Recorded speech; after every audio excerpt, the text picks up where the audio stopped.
베드로전서 1장 3절 4절 우리 다 함께 하나님의 말씀을 읽겠습니다.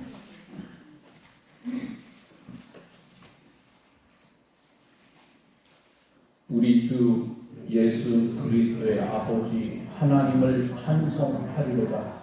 그의 많으신 긍휼대로 예수 그리스도를 죽은 자 가운데서 부활하게 하심으로 말미암아 우리를 거듭나게 하사 산 소망이 있게 하시며 썩지 않고 더럽지 않고 새하지 아니하는 유업을 있게 하시나니 곧 너희를 위하여 하늘에 간직하신 것이라. 아멘.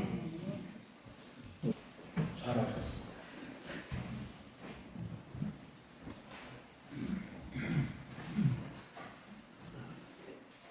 먹는 것을 가지고 걱정하는 것이 가장 행복한 걱정이라는 말이 있어요. 그만큼 우리가 사는 세상이 걱정거리가 많은 것이 우리가 살고 있는 세상이기 때문이겠죠. 심리학자 나폴레온 힐이라는 사람이 사람들에게는 7가지 걱정거리가 있다, 이렇게 말을 합니다. 그 첫째가요, 내가 가난해지면 어떻게 할까 하는 경제적인 걱정이고, 둘째는 실패할까봐 불안한 걱정이요, 셋째가 질병 건강에 대한 불안이고, 넷째는 사랑이 깨지면 어떡하나 하는 불안이 있고, 다섯째가 노쇠에 대한 불안이 있고, 여섯째는 자기가 누리는 자유를 잃어버리면 어떻게 하는 이 불안. 그러면 여러분, 마지막 우리의 걱정거리는 뭐라고 생각하세요? 여러분은 마지막 걱정거리가 뭐예요? 사람은 누구나 죽을까 하는 죽음에 대한 불안이라는 거죠. 그래서 제일 쉬운 걱정이 경제적인 문제이고요. 제일 어려운 걱정은 결국은 뭐예요? 죽음에 대한 걱정입니다. 여러분, 우리가 먹고 사는 걱정은 내가 조금만 노력을 하면 해결이 되고요. 그렇게 하지 않아도 누군가 나를 조금만 도와주면 그건 얼마든지 해결할 수 있어요. 그런데 말이죠, 죽음에 대한 문제는요, 아무리 내가 노력을 해도 해결되지 않는 문제요. 다른 사람이 여러분 도와준다고 해서 해결될 문제도 아닙니다. 그런데 오늘 성경은 이런 우리에게 오늘 본문의 말씀은 위로가 되고 소망이 되는 참 귀한 말씀이죠. 예수님께서 이런 사망의 권세를 깨뜨리고 부활하셨습니다. 예수님의 부활은 우리도 거듭나게 해주시고 우리에게 산 소망도 있게 해주십니다. 그리고 썩지 않고 더럽지 않고 새하지 않는 영원한 하나님의 나라의 기업을 받아 우리가 영원한 생명을 누리게 되었습니다. 우리가 하나님을 아는 방법은 우리 주위에 있는 자연 세계에 나타난 그 모습들을 보면서 또 우주 만물을 창조하신 하나님을 아는 방법입니다. 우리가 부활을 생각할 때 하나님께서 아무런 근거도 없이 야, 너희들 부활의 소망을 가지고 살아라, 그렇게 말씀만 하신 것이 아니라 이 부활의 원리를 여러분 자연 세계를 통해서 우리에게 보여주고 계십니다. 여러분 봄이 되니까 여기저기에서 새싹들이 돋아나고 마른 나무에 새 잎이 나오고 요즘 여러분 우리가 흔히 볼 수 있는 꽃이 뭐가 있을까요? 요즘 여러분 무슨 놀이 하자고 그래요? 꽃놀이. 또 뭐예요? 하나님 근데 여러분 교회만 오셔서 그냥 가지 마시고 교회 앞마당에 우리 집 앞에요 목련나무가 커다란 목련나무가 한국 보세요. 잘 이쁘게 지금 펴 있습니다. 목련이 쫙 펴 있어요. 그런데 이 벚꽃이나 목련은 잎도 나오기 전에 예쁜 꽃들부터 먼저 피기 시작하고 꽃이 지고 잎이 진다고 해서 그것으로 여러분 끝나는 것이 아니라 겨울이 지나고 봄이 오니까 다시 나무에 꽃이 피고 다시 잎이 나고 다시 새싹이 납니다. 여러분 이런 자연의 법칙을 보면서 여러분 무엇을 여러분 깨닫습니까? 우리의 인생도 한 번 가면 끝이 아니라 다시 피어나는 수도 있겠구나 하는 것을 우리가 생각할 수 있고 알게 됩니다. 조금 있으면 이제 여러분 매미가 올 거예요. 이미 아마 나비는 여러분 나왔을 것 같은데 이 매미나 나비 같은 곤충은 처음에는 뭘로 태어나요? 아세요? 알로 태어나잖아요. 알에서 태어나서 뭐가 돼요? 알이. 네? 애벌레가 되죠? 애벌레 여러분 보기 좋아요, 나빠요? 꿈틀꿈틀한 애벌레 보면서 모르겠어요. 혹시 귀엽다. 그런 것이 있을지 몰라 대부분이 징그럽다. 그렇죠? 그런데 그 애벌레가 땅을 기어다니다가 얼마 살다가는 뭐가 되는지 아세요? 그 다음에 뭐가 돼요? 번데기가 돼요. 번데기가 되면 그 번데기 속에 들어가서 죽은 것처럼 캄캄한 암흑 속에 삽니다. 그러다가 이 번데기 속에서 뭐가 생겨나요? 그 모습이 변하면서 알도 아니고 애벌레도 아니고 이제는 아름다운 자태를 가진 매미가 되고 나비가 돼서 하늘을 자유롭게 호를 날아다니면서 살아갑니다. 번데기가 될 때 이 곤충의 모습은 한동안 아무것도 먹지 아니하고 그 고치 속에 갇혀서 마치 죽은 것처럼 보입니다. 그런데 여러분 죽은 것 같은 그 번데기가 나비가 되고 매미가 되어서 이제는 하늘을 자유롭게 날아다니면서 자기가 가고 싶은 데를 날아다니면서 꽃을 찾아다니고 꿀을 찾아서 날아가는 거예요. 여러분 여기에 어떤 원칙이 있는 것을 우리가 알 수 있습니다.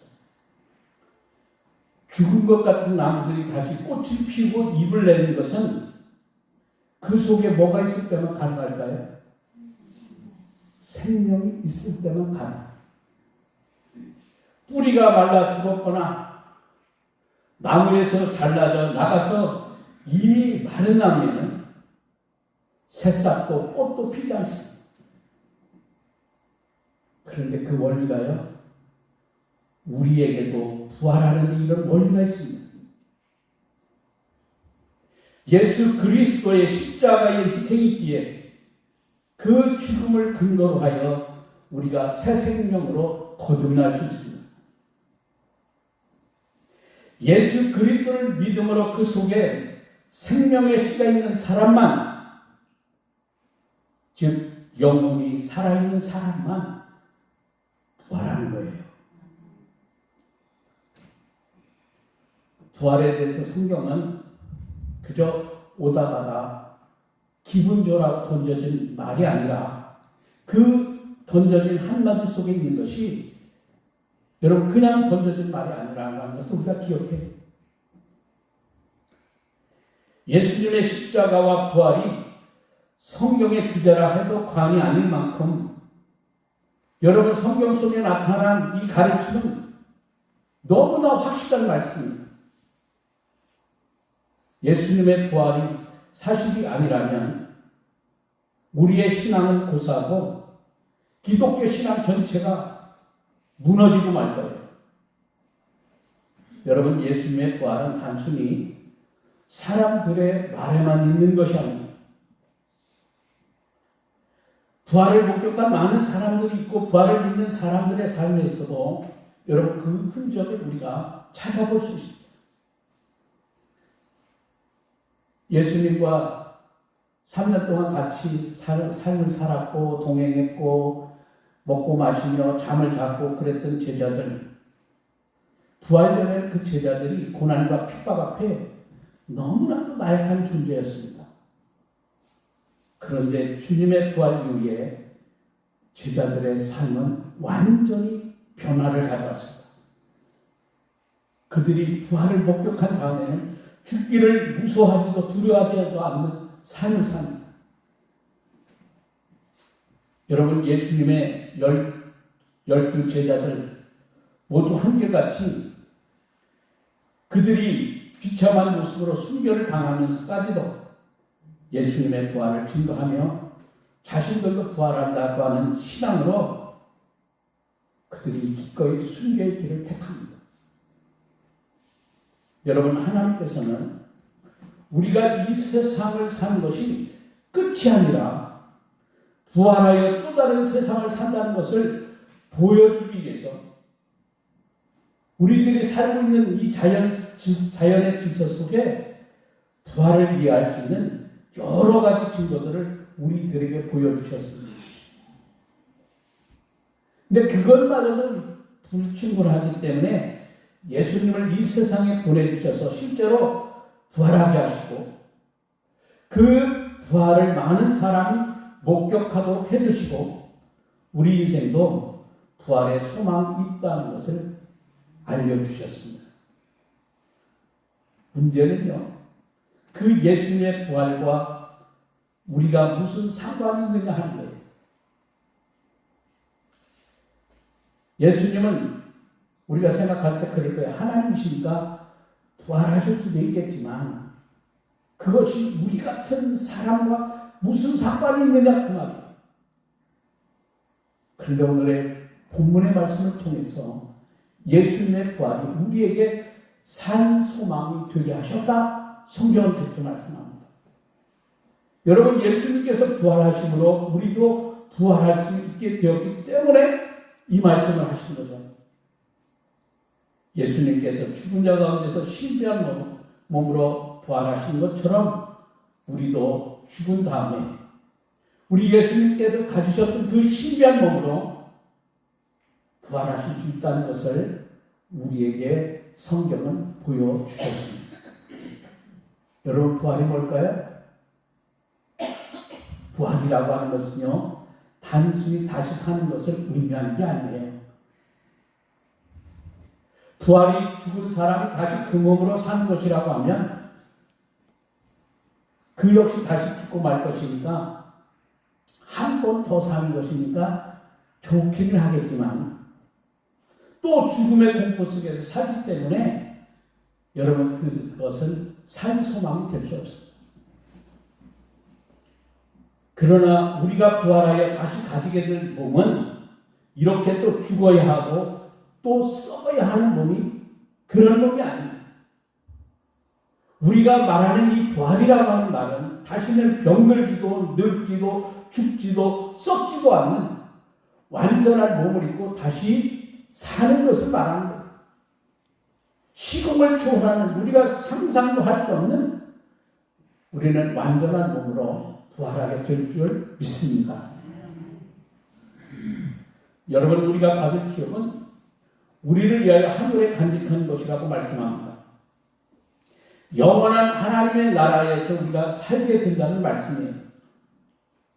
여러분, 우리가 살게 될 영원한 나라는 우리가 상상도 할 수 없는 완벽한 나라요. 황금으로 집을 짓고 보석으로 문을 만들고 12진주로 만들어 놓은 곳.